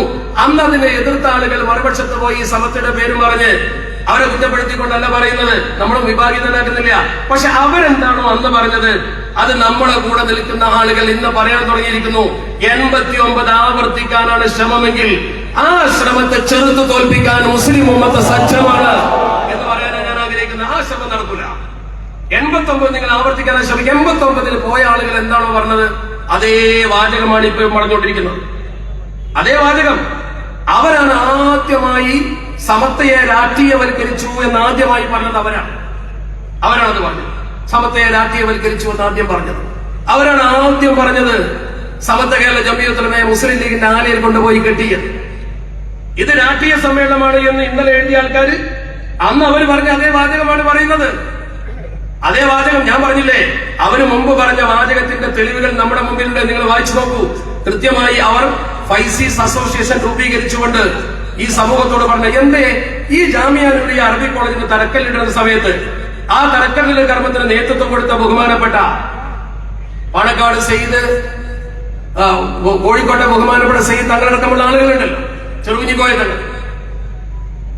ആ കാലഘട്ടത്തിൽ കായിദ മില്ലത്ത് മുഹമ്മദ് ഇസ്മായിൽ സാഹിബ് ഇവിടെ വന്ന് ഇതിന്റെ പ്രവർത്തനങ്ങൾക്ക് നേതൃത്വം കൊടുത്തുവെങ്കിൽ, അദ്ദേഹം സെനറ്റ് കൊടുക്കുന്നവരെ ഉണ്ടായെങ്കിൽ അന്നൊന്നും ആരും സമത്വ ഈ സ്ഥാപനത്തെ രാഷ്ട്രീയവൽക്കരിച്ചു എന്ന് പറഞ്ഞിട്ടില്ലല്ലോ, ആരും പറഞ്ഞിട്ടില്ല. ഞാനിതൊക്കെ വായിക്കുമ്പോൾ ഒരുപാട് സമയമാകും എന്നതുകൊണ്ടാണ് ഞാൻ അതിലേക്ക് കടക്കാത്തത്. ഇവരിതിന്റെ വൃത്തിയായി പറഞ്ഞിട്ടുണ്ട്, സമത്വ കേരള ജംഇയ്യത്തുൽ ഉലമ എന്ന് പറയുന്ന സംഘടനയുടെ സ്ഥാപനത്തെ രാഷ്ട്രീയവൽക്കരിച്ചു, അത് രാഷ്ട്രീയ പാർട്ടി കയ്യിൽ വെച്ചു, അതിനെതിരെയാണ് ഞങ്ങൾ പ്രവർത്തിക്കുന്നത് എന്ന് പറഞ്ഞുകൊണ്ട് പരസ്യമായി രംഗത്ത് വന്നതാണ് 89. അതേ വാചകമാണ് ഇപ്പോൾ ഇവർ പറഞ്ഞുകൊണ്ടിരിക്കുന്നത്. എറണാകുളത്ത് സമ്മേളനം വെച്ച് ഭിന്നിപ്പുണ്ടാക്കിയതാരാ? അന്ന് CP അച്യുതന്റെ ഒരു ലേഖനം എഴുതി 1989 ഫെബ്രുവരി 5 പേജ് 4 ദേശാഭിമാനിയിൽ ചരിത്രത്തിൽ ആദ്യമായിട്ടാണ് ആ പത്രത്തിൽ ഒരു സുന്നി സമ്മേളനത്തിന്റെ ക്യാപ്ഷൻ വെച്ചിട്ട് വാർത്ത വരുന്നത്. എന്താ കാരണം? ഭിന്നിപ്പിനെ പ്രോത്സാഹിപ്പിക്കുക. അതേ കാര്യം ഇപ്പോഴും നടന്നുകൊണ്ടിരിക്കുന്നു. 1973 ഇവിടെ വെച്ചാണ് സുന്നി സ്റ്റുഡൻസ് ഫെഡറേഷൻ ഉണ്ടായത്. ഹൈദരലി ശിഹാബ് തങ്ങളായിരുന്നു പ്രസിഡന്റ്. സെക്രട്ടറി ഇപ്പോൾ ഇവിടെ ഇരിക്കുന്നത് ബഹുദ്ദീൻ ഉസ്താദ്. 79 നവംബറിൽ ഹൈദരി തങ്ങളെ രാജിവെക്കാൻ കാരണം രാഷ്ട്രീയ പ്രവർത്തനം നടത്തുന്നു എന്ന് പറഞ്ഞുകൊണ്ടാണ്. രാഷ്ട്രീയത്തിന്റെ പേര് പറഞ്ഞ് സമത്തിൽ ഭിന്നിപ്പുണ്ടാക്കാൻ ശ്രമിക്കാം. നമ്മളാരും ജാമ്യ രാഷ്ട്രീയവൽക്കരിക്കാൻ ശ്രമിച്ചിട്ടില്ലല്ലോ. ജാമ്യയിലെ രാഷ്ട്രീയക്കാരല്ലല്ലോ ക്ലാസ് എടുക്കുന്നത്. ഓരോരുത്തരും അവനവന്റെ രാഷ്ട്രീയം അനുസരിച്ച് പ്രവർത്തിക്കും. രാഷ്ട്രീയ ആരോപണം തുടങ്ങിയതാരാണ്? ലീഗ് വിരുദ്ധരുടെ സഹായം സ്വീകരിച്ചതാരാണ്? ഒരു കാലത്ത് സമുദായ നേതാക്കൾ പൊതുപ്രശ്നത്തിൽ ഒന്നിക്കണമെന്ന് ആദ്യം പറയുകയും അതിനെ എതിർത്തവർ പറയുന്ന ഭാഷ ഇപ്പോൾ പറയുകയും ചെയ്യുന്നവരാണ്. കമ്മ്യൂണിസത്തെ സാമാന്യവൽക്കരിച്ചതാരാ? ആ സാമാന്യവൽക്കരണം തന്നെയാണ് ഇപ്പോൾ നടക്കുന്നത്. അതാണ് നമ്മൾ ശരിക്കും പരിശോധിക്കേണ്ടത്. കേരളത്തിലെ ഇന്നത്തെ രാഷ്ട്രീയ ചുറ്റുപാടിൽ ചില ആനുകൂല്യങ്ങളും സൗകര്യങ്ങളും ലഭ്യമാകുമെന്ന് കണ്ട് പഴയകാല പ്രവർത്തനങ്ങളെ ഈ സമൂഹം മറന്നിട്ടില്ലാത്ത സാഹചര്യത്തിൽ ആ രീതിയിലൊരു സമീപനം സ്വീകരിച്ചാൽ അത് അപകടമാണ്. പിന്നെ ചില ആളുകൾക്ക് ഒരു തർക്കം അതുകൂടി പറഞ്ഞ് അവസാനിപ്പിക്കാം. ഇതൊക്കെ ഒരു ഭിന്നിപ്പിലേക്കുള്ള പോക്കല്ലേ? ഒരിക്കലല്ല. കാരണം ഇവര് പറയുന്നത് ഞങ്ങളാണ് സമത്വ. ആരാ അവരെ മാത്രം സമത്വമായിട്ട് അംഗീകരിച്ചത്? അവർക്ക് അവരെ മാത്രം അവർ സമത്വക്കാരാണെന്ന് പറയുന്നതിന് കുഴപ്പമില്ല. പക്ഷെ ഞങ്ങൾ മാത്രമേ സമത്വക്കാരാണ് എന്ന ധാരണ ഉണ്ടല്ലോ, ആ ധാരണ കേരളത്തിലെ മുസ്ലിം ഉമ്മത്ത് അനുവദിക്കൂല. നിങ്ങൾ അവിടെ കൂടിയതിന്റെ ഇരട്ടിക്കിരട്ടി ആളുകൾ, അതിന്റെ എത്രയോ ഇരട്ടി ആളുകളാണ് ഇവിടെ കൂടിയുള്ളത്. മഴ പെയ്ത് ബുദ്ധിമുട്ടി നിങ്ങൾ പ്രചരിപ്പിച്ചു യോഗം നടക്കുകയില്ല, പിരിച്ചുവിട്ടിരിക്കുന്നു അല്ലെങ്കിൽ നിർത്തിവെച്ചിരിക്കുന്നു. സമസ്തയുടെ സ്ഥാപനത്തിന്റെ എംബ്ലം വെച്ചിട്ട് എനിക്ക് കിട്ടിയ ആ മെസ്സേജ് ഉണ്ട്. ജാമ്യയുടെ എംബ്ലം വെച്ചിട്ടാണ് ഈ യോഗം നിർത്തിവെച്ചിരിക്കുന്നു. ജാമ്യയുടെ എംബ്ലം വെച്ച് പച്ച കളവ് പറയുന്ന ആളുകൾ, വ്യാജം പ്രചരിപ്പിക്കുന്ന ആളുകൾ, അവരൊക്കെയാണ് സുന്നത്ത് ജമാഅത്ത് എന്ന് പറയുന്നെങ്കിൽ ആ സുന്നത്ത് ജമാഅത്തിന്റെ സമൂഹം തള്ളിക്കളയും. ഉറപ്പല്ലേ? ആ അത് ജില്ലാ ഉസ്മാദിനെ കൊടുക്കണം, ഔദ്യോഗിക രൂപം തന്നെയാണ്. ഈ യോഗം നിർത്തിവെച്ചു എന്ന് നിങ്ങൾ പറയുന്ന വ്യാജല്ലേ? അത് കളവല്ലേ? കളവ് പറയാമോ? എന്തിനാണ് ഒരു വ്യാജ പ്രചരണം നടത്തി നിങ്ങൾ നിങ്ങളുടെ കലിപ്പ് തീർക്കുന്നത്? നേരെ പറഞ്ഞ കാര്യം പറഞ്ഞാൽ പോലെ ഞാൻ പറയുന്നു, നമ്മൾ ഒരിക്കലും ഒരു വിഭാഗീയതക്ക് കൂട്ടു നിൽക്കൂല. ഒരു വിഭാഗീയത ഒരിക്കലും ഉണ്ടാകാനും പോകുന്നില്ല. കാരണം എന്തുകൊണ്ട്? ഇവര് പറയുന്നതിന്റെ മുമ്പ് ഈ കാര്യങ്ങൾ സമത്വയുടെ ആലിമ്യങ്ങൾക്ക് അറിയാലോ. സമത്വയുടെ ആലിമ്യങ്ങൾ ഇതിന്റെ കമ്മിറ്റിയിലുണ്ടല്ലോ. അവരാണല്ലോ ഈ വിഷയത്തിൽ അഭിപ്രായം പറയേണ്ടത്. അവരൊന്നും പറഞ്ഞിട്ടില്ലല്ലോ, അവർ ഈ വിഷയത്തിൽ ഇടപെട്ടിട്ടില്ലല്ലോ. പിന്നെ ഈ ചെറുപ്പക്കാരായ നമ്മൾ, ഈ ഉസ്താദുമാരിക്ക് അവരെ മുകളിൽ വന്നിട്ട് പ്രതിഷേധ പ്രകടനം നടത്താനും അതുപോലെ തന്നെ സമൂഹത്തിൽ ഭിന്നതയുണ്ട് എന്ന് വരുത്തി തീർക്കാനും അത് റിപ്പോർട്ട് ചെയ്യാൻ ചില മാധ്യമങ്ങളും അതിന് സപ്പോർട്ട് ചെയ്ത് ഫേസ്ബുക്ക് പോസ്റ്റ് ഇടാൻ ചില ആളുകളും ഇതൊക്കെ ആരാ ചെയ്യുന്നത് എന്ന് മനസ്സിലാക്കേണ്ട ബുദ്ധി ഉമ്മത്തിനുണ്ട് എന്ന് മാത്രമേ ദയവായിട്ട് പറയാനുള്ളൂ. അതൊന്നും സുന്നത്തിയമായിട്ടല്ല. ചില രാഷ്ട്രീയ പകപോക്കലുകളും ചില സ്വാർത്ഥ താല്പര്യങ്ങളുമാണ്. സുന്നത്ത് ജമാഅത്തിന്റെ സംരക്ഷണത്തിനാണ് നിങ്ങൾ ഇറങ്ങി പുറപ്പെട്ടത് എന്ന് ഞങ്ങൾ ആരും വിശ്വസിക്കുന്നില്ല. സുന്നത്ത് ജമാഅത്തിന് ഒരു കോട്ടവും ഇവിടെ സംഭവിച്ചിട്ടില്ല. അങ്ങനെ വല്ല കോട്ടവും സംഘടിപ്പിക്കുമ്പോൾ അമ്മാനെ സംഭവിക്കുമെന്ന് തോന്നിയാൽ സുന്നത്ത് ജമാഅത്തിന്റെ സംരക്ഷണത്തിന് വേണ്ടി 89-ൽ ഈ സുന്നത്ത് ജമാഅത്തിനെ മറ്റൊരു വഴിക്ക് കൊണ്ടുപോകാൻ ശ്രമിച്ചപ്പോ അതിനെതിരെ കവലകൾ തോറും പ്രസംഗിച്ച് സമൂഹത്തെ ബോധ്യപ്പെടുത്തി സമത്വക്കൊപ്പം നിന്ന നേതാക്കളുടെ പാരമ്പര്യം നമ്മുടെ മുമ്പിലുണ്ട്. ആ പാരമ്പര്യത്തോടു കൂടി തന്നെ സമൂഹത്തെ ബോധവൽക്കരിച്ച് ഈ ഉമ്മത്തിനെ അഹ്ലു സുന്നത്തി വൽ ജമാഅത്തിന്റെ പാതിൽ ഉറപ്പിച്ചു നിർത്താൻ ഞങ്ങൾ നിങ്ങളെക്കാൾ മുന്നിലുണ്ടാകുമെന്ന് ഉറപ്പിച്ചു പറയാൻ ആഗ്രഹിക്കുന്നു. പക്ഷെ നിങ്ങൾക്കതിന് കഴിയില്ല. അപ്പോഴേക്കും നിങ്ങളെ കൂട്ടത്തിൽപ്പെട്ട ആളുകൾ നിരീശ്വര നിർമ്മത പ്രസ്ഥാനത്തിലേക്ക് പോയി കഴിഞ്ഞിട്ടുണ്ടാകും. തിരിച്ചു വിളിച്ചാൽ കിട്ടുമെന്ന് എനിക്ക് തോന്നുന്നില്ല. അത് സംഭവിക്കും. നിരീശ്വരത്വം ആദർശത്തിന് ഏറ്റവും അപകടകരമാണ്. അതിനെ സാമാന്യവൽക്കരിക്കുന്നത് ശരിയല്ല. ആ സാമാന്യവൽക്കരണമാണ് ഇപ്പൊ നമ്മുടെ സമൂഹത്തിൽ നടക്കുന്നത്. അവിടെ ഞാൻ അവസാനമായി ബ്രീഫായി 1-2 കാര്യങ്ങൾ പറയുന്നു. അത് പറഞ്ഞ് അവസാനിപ്പിക്കാം. കാരണം ഇവിടെ ഓണംവിളി പ്രസംഗിക്കാണ്ട്, നാസർ ഫൈസി പ്രസംഗിക്കാണ്ട് പ്രധാന പ്രസംഗങ്ങൾ ലിയാഖുദ്ദീൻ ഫൈസി പ്രസംഗം. ഒന്ന്, ഒരു സ്ഥാപനത്തിലെ നിയമനാധികാരവും നീക്കം ചെയ്യാനുള്ള അധികാരം സ്ഥാപനത്തിനാണ്. ഇവിടുത്തെ കീഴ്വഴക്കം അതാണ്, മിനിറ്റ്സ് പറയുന്നത് അതാണ്. അതിന് സമത്വം ഇതുവരെ എഴുതി പറഞ്ഞിട്ടില്ല. സമത്തിന് നിർദ്ദേശം കൊടുത്തിട്ടും അവരൊക്കെ ഉള്ളത് കൊണ്ട് തന്നെ അങ്ങനെയാണ് നടന്നിട്ടുള്ളത്. പരാതി ഉണ്ടെങ്കിൽ നിങ്ങൾക്ക് ജാമിയ കമ്മിറ്റിക്ക് പരാതി കൊടുക്കാമായിരുന്നു, മുഷാവറക്ക് കത്ത് കൊടുക്കാമായിരുന്നു. പരസ്യമായി വിഴുപ്പലക്കിയത് ശരിയല്ല. ആ പരസ്യമായ വിഴുപ്പലക്കൽ സമൂഹത്തിന് ഗുണം ചെയ്യില്ല. അതുകൊണ്ട് ഭിന്നിപ്പുണ്ടാകുമെന്ന തോന്നൽ സമൂഹത്തിൽ ഉണ്ടാവുകയും ചില മാധ്യമങ്ങളും അതുപോലെ ദൃശ്യമാധ്യമങ്ങളും ഈ ഭിന്നിപ്പ് പ്രോത്സാഹിപ്പിക്കാനും അവർക്ക് വാർത്ത കിട്ടാനും നിങ്ങൾ കരുക്കളാകുന്നെന്ന് മാത്രമേ ഉള്ളൂ. തെരഞ്ഞെടുത്ത ഈ സമയം, നിങ്ങൾ ഇതിന് തെരഞ്ഞെടുത്ത സമയം മുസ്ലിം ഉമ്മത്തിന്റെ വഖഫ് സ്വത്ത് നമ്മുടെ പള്ളിയുടെ വഖഫ് സ്വത്താണെങ്കിലും ഏതെങ്കിലും ഒരു തലതെറിച്ചവൻ അത് വഖഫ് സ്വത്തല്ല എന്നൊരു പരാതി കൊടുത്താൽ ഒരു ഡെസിഗ്നേറ്റഡ് ഓഫീസർ, കളക്ടറുടെ മുകളിലുള്ള ആള് ഉടനെ വന്ന് അന്വേഷിച്ച് ആദ്യം അത് ബാൻ ചെയ്യും. അന്ന് മുതൽ അത് വഖഫല്ല. എല്ലാ അഭിഭാഷകന്മാരോടും ചോദിച്ചു നോക്കൂ. അവർ വെച്ച നിയമത്തിന്റെ ഏറ്റവും ഗൗരവതരമായ കാര്യം, ഈ മുറ്റം ഇത് വഖഫല്ല എന്നൊരാൾ പരാതി കൊടുത്താൽ ഇത് കേസിലാണ്. കേസിൽ നിൽക്കുന്ന സമയത്ത് വിധി പറയുന്നത് വരെ അത് വഖഫല്ല. മക്ബറയാണെങ്കിൽ അവിടെ ഒരിക്കലും മറവ് ചെയ്യാൻ പറ്റൂല. പള്ളിയാണെങ്കിൽ തുറക്കാൻ പറ്റൂല. ജാർഖണ്ഡില് 100 കണക്കിന് മദ്രസകൾ കൂട്ടിച്ചു. നിങ്ങൾ വായിക്കും പത്രത്തില്. ആ സമയത്താണ് നിങ്ങൾ മുസ്ലിം ഉമ്മത്തിന്റെ നെഞ്ചകത്തെ പിളർപ്പുണ്ടാക്കാൻ വേണ്ടി പെരിന്തൽമണ്ണയിൽ വന്നുകൊണ്ട് നിങ്ങൾ ഈ രീതിയിൽ സമൂഹത്തിൽ പ്രസംഗിച്ച് ഇല്ലാത്ത വിഭാഗം ഉണ്ടാക്കാൻ ശ്രമിക്കുന്നത്. അത് സമുദായം സഹിക്കുകയില്ല എന്ന് ആവർത്തിച്ച് പറയാൻ ആഗ്രഹിക്കുക. അതിൽ സമൂഹത്തിന് വേദനയുണ്ട്. ആ വേദന കൊണ്ടാണ് ഈ ആൾക്കാരൊക്കെ വന്നത്.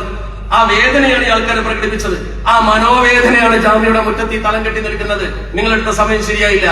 അതുപോലെ തന്നെ 2025 മാർച്ച് 1 2025 മാർച്ച് മാസം 1-ാം തീയതി നിങ്ങൾ മനസ്സിലാക്കണം, കോഴിക്കോട്ട് വെച്ച് ചർച്ച നമ്മളൊക്കെ ചർച്ച നടത്തിയല്ലോ. ആ ചർച്ച നടത്തിയ സമയത്ത് കോഴിക്കോട്ട് വെച്ച് ചർച്ച നടത്തുമ്പോ, അതായത് നോമ്പിന്റെ തൊട്ട് മുമ്പ്, നോമ്പിന്റെ തലേ ദിവസം ആ ചർച്ചയിൽ ഏറ്റവും പ്രധാനപ്പെട്ട ഒരു വാക്ക് പറഞ്ഞിരുന്നു ഉസ്താദുമാർ, ഇനി ചേരി തിരിഞ്ഞ് സമ്മേളനം നടത്താൻ പാടില്ല, ചേരി തിരിഞ്ഞ് സമ്മേളനം നടത്താൻ പാടില്ല. അങ്ങനെ തന്നെ പറഞ്ഞിരുന്നു. ഞങ്ങളൊക്കെ ഞങ്ങൾ അംഗീകരിച്ചു. അതുകൊണ്ട് തന്നെ ഈ ചേരി തിരിഞ്ഞ സമ്മേളനം നടത്തിയത് ആ കരാർ ലംഘനമാണ്, അല്ലെങ്കിൽ ഉസ്താദുമാരുടെ വാക്ക് ലംഘനമാണ്. ആ വാക്ക് നിങ്ങൾ ലംഘിച്ചു എന്നത് വസ്തുതാപരമാണ്. അതിന് മറുപടിയായി അവർ പറയുന്നത്, ഒരാളെ പിന്നെ ഇവിടെ പിരിച്ചുവിട്ടില്ലേ? നമ്മളോട് ആ വാക്ക് പറഞ്ഞ ഉസ്താദ് അടക്കം ഈ യോഗത്തിലുണ്ട്. അവര് തീരുമാനമെടുത്തത് ഒരു കമ്മിറ്റിയുടെ തീരുമാനമാണ്. പല സ്ഥാപനത്തിലും ഇതുപോലെ തീരുമാനമെടുത്തിട്ടുണ്ട്. നമ്മളാകുന്ന അണികളോട് ഉസ്താദുമാർ പറഞ്ഞെന്താ? അവര് പറഞ്ഞത് കേൾക്കാം, പിന്നെ വ്യാഖ്യാനം ഉണ്ടാക്കാൻ നിൽക്കണ്ട. ആ തീരുമാനമെടുത്തത് ഈ നിയമത്തിന് ലംഘനമാണെങ്കിൽ ആരാ നടപടി എടുക്കേണ്ടത്? സമത്വയാണ്, ആലിമ്യങ്ങളാണ് അത് പറയേണ്ടത്. നമ്മൾ ചെയ്തു തിരിഞ്ഞ് ഒരു സമ്മേളനം നടത്തിയത് ശരിയായോ ആ തീരുമാനത്തിന്റെ അടിസ്ഥാനത്തിൽ? പിന്നെ ജാമിയ കമ്മിറ്റി ഉസ്താദുമാർ മോശപ്പെട്ട വാക്ക് പറഞ്ഞു, സമത്വയുടെ ആലിമികളാണ്. ഞങ്ങൾ അന്വേഷിച്ച് നോക്കുമ്പോൾ സമത്വയുടെ ആലിമികൾ എന്ന് അവരാരും അങ്ങനെ പറഞ്ഞതായി എനിക്ക് വിവരം കിട്ടിയില്ല. അതൊക്കെ അവര് പറയും. അവര് ഇതുപോലത്തെ ചില വാക്കുകൾ പറഞ്ഞ ആളുകളെ കുറിച്ച് പറഞ്ഞു എന്നാ പറയുന്നത്. സമത്വയുടെ ആലിമികളെ കുറിച്ചല്ല പറഞ്ഞത് എന്നാണ് അന്വേഷണത്തിൽ ലഭ്യമായ വിവരം. എന്നിട്ട് ജാമ്യയിൽ മോശപ്പെട്ട രീതിയിൽ ക്ലാസ്സിൽ പറയുന്നു എന്ന് പറഞ്ഞുകൊണ്ട് ജാമ്യയുടെ ക്രെഡിബിലിറ്റി നഷ്ടപ്പെടുത്തുക. ജനങ്ങൾ സംഭാവന തന്നിട്ടാണ് ഈ സ്ഥാപനം നടക്കുന്നത്. ജനങ്ങളെ മനസ്സിൽ ഈ സ്ഥാപനത്തെ കുറിച്ച് അവമതിപ്പുണ്ടാക്കിയാൽ ബാബഗീതങ്ങളും പാണക്കാട്ടെ പൂക്കോയത്തങ്ങളും മഹാന്മാരായ സമത്വയുടെ ആലിമ്യങ്ങളും ഒട്ടുമൽ സാധൊക്കെ ഇതിനു വേണ്ടി അധ്വാനിച്ചത്, കാലമ്പാടി സാധൊക്കെ അധ്വാനിച്ചത് അറിയാലോ. ഷംസുലമയെ പോലുള്ള മഹാനഗർമാർ അവരധ്വാനിച്ച് വളർത്തിക്കൊണ്ടുവന്ന ഒരു സ്ഥാപനത്തിന്റെ ആദരവ് സമൂഹത്തിൽ നഷ്ടപ്പെടുത്തുന്ന വാക്ക് നമ്മൾ പറയാവോ? അതും ഞാനല്ല എന്ന് പറഞ്ഞ ഞാനിതിന്റെ ഇവിടുത്തെ ശിഷ്യനല്ല, ഇവിടുത്തെ ശിഷ്യന്മാരായത് പറയാമോ? നിങ്ങൾ നോക്ക്. ശിഷ്യന്മാർ പറഞ്ഞു മനസ്സിലാക്കി ശിഷ്യന്മാരെ നിന്ന് പിന്തിരിപ്പിക്കേണ്ട ആളുകള് അവരെ കൂട്ടിയിട്ട് പ്രതിഷേധം നടത്താൻ നിർദ്ദേശം കൊടുക്കുന്നത് ശരിയാണോ? ഈ ചോദ്യങ്ങൾക്കൊക്കെ മറുപടി കിട്ടണ്ടേ? അതുപോലെ നോക്ക് നിങ്ങള്, നമ്മുടെ സമൂഹത്തെ സംബന്ധിച്ചിടത്തോളം ഇവർക്ക് സമൂഹത്തിൽ കാര്യങ്ങൾ ബോധ്യപ്പെടുത്തണമെന്നുണ്ടെങ്കിൽ ആദ്യം ചെയ്യേണ്ടത് സമത്തെ സമീപിക്കലായിരുന്നു. ഗുരുവര്യന്മാർ എന്തുകൊണ്ട് ഇവരെ തടഞ്ഞില്ല എന്നൊരു ചോദ്യം ഞങ്ങൾ മുമ്പിലുണ്ട്. പക്ഷെ ഞങ്ങൾക്ക് മനസ്സിലാക്കുന്നത് എന്താണെന്നറിയോ? അത് നടത്തേണ്ട ഉസ്താദുമാര് പറയാത്തത് ഞാൻ മനസ്സിലാക്കുന്നത് എന്താ അറിയോ? ഇവര് പറഞ്ഞാൽ കേൾക്കൂല. അതിന്റെ തെളിവെന്താ? മലപ്പുറത്തൊരു ചർച്ച വെച്ചപ്പോ ഇവര് വരാൻ പറഞ്ഞപ്പോൾ വന്നില്ല. പറഞ്ഞാൽ കേൾക്കാത്തവരോട് പിന്നെ ഉസ്താദുമാര് പറയില്ലല്ലോ. അല്ലെങ്കിൽ ഉസ്താദുമാര് പറയും നിങ്ങളിപ്പോ അങ്ങനെ നടത്തണ്ടെന്ന് ഉസ്താദുമാര് പറയും. ഇവര് പറഞ്ഞാൽ കേൾക്കാത്തൊരു ടീമാ. ഞങ്ങള് ആ ചർച്ചയിൽ മലപ്പുറത്ത് ഞങ്ങളെ കൂടെ ഇരുന്ന ആളുകളെ സാക്ഷി നിർത്തിക്കൊണ്ട് ഉസ്താദുമാരിൽപ്പെട്ട ഒരു പ്രമുഖനായ പണ്ഡിതൻ പറഞ്ഞ വാക്ക് ഇവര് പലരും സാക്ഷിയാ. ഇവര് പറഞ്ഞപ്പോ വന്നു, ഇവര് നമ്മൾ പറഞ്ഞത് കേട്ടു, മറ്റൊരു പറഞ്ഞിട്ട് വന്നില്ലല്ലോ എന്നാ പറഞ്ഞത്. അപ്പൊ നമ്മൾ പറഞ്ഞത് കേട്ടു എന്ന് നമ്മുടെ മുമ്പിൽ വെച്ച് പറഞ്ഞത് അവര് കേൾക്കേ രീതിയിൽ നമ്മൾ അവരോടൊക്കെ പറഞ്ഞിട്ടുണ്ട്. ഒരു ചർച്ചയിൽ മലയബാബുക്ക് വെച്ചുവിടത്തല്ലോ, നസർ വെച്ചുവിടല്ലോ, അങ്ങനെ പറഞ്ഞാൽ അവർ വിശദീകരിക്കട്ടെ, അവർക്കൊക്കെ അറിയാമല്ലോ. അതുകൊണ്ട് ജാമിയ നൂരിയ ഇന്നേ വരെ സമത്വയുടെ പന്ഥാവിൽ നിന്ന് വ്യതിചലിക്കാതെ അതിന്റെ പഴയകാലം ഇൻസുലും തീരുമാനത്തിലും ഉള്ളതുപോലെ അതിന്റെ ആലിമ്യങ്ങൾ നടത്തിക്കൊണ്ടുപോകുമ്പോ പാണക്കാട് തങ്ങളോട് എന്തെങ്കിലും വിരോധം വെച്ച് ജാമിയെ സമൂഹത്തിൽ അവമതിക്കാൻ ശ്രമിക്കുകയാണെങ്കിൽ ഈ സമുദായം ജാമിയക്ക് പിന്നിലും ബഹുമാനപ്പെട്ട പാണക്കാട് സാദാത്യങ്ങൾക്ക് പിന്നിലും പാറ പോലെ ഉറച്ചു നിൽക്കുമെന്ന സത്യം ഈ സമൂഹത്തിനറിയാം.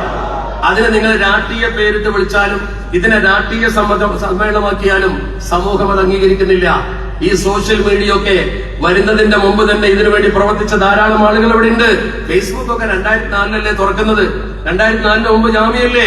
വാട്സപ്പ് 2009 വരുന്നത്. അതിന് മുമ്പ് ജാമ്യല്ലേ? നിങ്ങൾ കുറെ വാട്സപ്പ് മുഫ്തിമാര് വന്നിട്ട് സമൂഹത്തിൽ എന്തിനു ഭിന്നത ഉണ്ടാക്കുന്നു? ആ ഒരൊറ്റ ചോദ്യം മാത്രമേ നമുക്ക് ചോദിക്കാനുള്ളൂ. വാട്സപ്പിലും ഫേസ്ബുക്കിലും പരസ്യമായ വീഴ്പ്പാലക്കലിലുമല്ല ഇത് തീർക്കേണ്ടത്. ഉസ്താദുമാരുമായി ചർച്ച ചെയ്ത് ഒരു രമ്യതയിലെത്തി വഖഫ് സ്വത്ത് പോലും നഷ്ടപ്പെടുന്ന സമയത്ത് വ്യക്തിത്വം ഉമ്മത്തിന്റെ നഷ്ടപ്പെടുമ്പോ നമ്മുടെ ഉത്തരേന്ത്യയിലൊക്കെ മദ്രസ പൂട്ടാൻ തുടങ്ങി, പള്ളി പൊളിക്കാൻ തുടങ്ങി. അതിവിടെ വരുമ്പോ ഇവര് കളിയാക്കും, ഫാഷിസം തലക്കുമീത വരുന്നു, ഞങ്ങൾക്ക് ഫാഷിസമല്ല പ്രവർത്തനം, ഞങ്ങൾക്ക് സുന്നത്യമായിട്ടാണ് പ്രശ്നം എന്ന് പറയുന്നു. അത് പണ്ട് മറ്റൊരു പറഞ്ഞു തന്നെയാണ്. ബാബരി പള്ളിയല്ല പ്രശ്നം, ബാലപ്പറ്റ പള്ളിയാണ് പ്രശ്നം എന്ന് പറഞ്ഞത് ഓർമ്മയുണ്ടോ? അവിടെയൊക്കെ മടക്കുന്നത് നിങ്ങൾ ഈ ഉമ്മത്തിനെ 89 വലിച്ചു കൊണ്ടുപോകുന്നത്. അത് തടയാൻ ഞങ്ങൾ പ്രതിജ്ഞാബദ്ധരാണ് എന്ന് ഉറക്കെ പ്രഖ്യാപിക്കുന്ന ഈ സമ്മേളനത്തിന് പ്രകൃതിയുടെ മാറ്റത്തെ വകവെക്കാതെ ഓടി വന്ന് നിങ്ങളെ അഭിനന്ദിച്ചുകൊണ്ട് ഇനിയും ആവശ്യമായി വന്നാൽ സമത്വം വിളിച്ചാൽ, ജാമ്യ വിളിച്ചാൽ, നമ്മുടെ നേതാക്കൾ ഉത്തരവിട്ടാൽ ഈ രീതിയിൽ ഒരുമിച്ച് കൂടാനും സമാധാന മാർഗത്തിൽ പ്രതിഷേധങ്ങളല്ല കാര്യങ്ങൾ ബോധ്യപ്പെടുത്തി കൊടുക്കുന്ന വിശദീകരണ സമ്മേളനം നടത്താനും ഈ ഉമ്മത്ത് തയ്യാറാണ് എന്ന് ഉറക്കെ പ്രഖ്യാപിച്ചുകൊണ്ട് ഞാൻ എന്റെ വാക്കുകൾ അവസാനിപ്പിക്കുന്നു. അസ്സലാമു അലൈക്കും.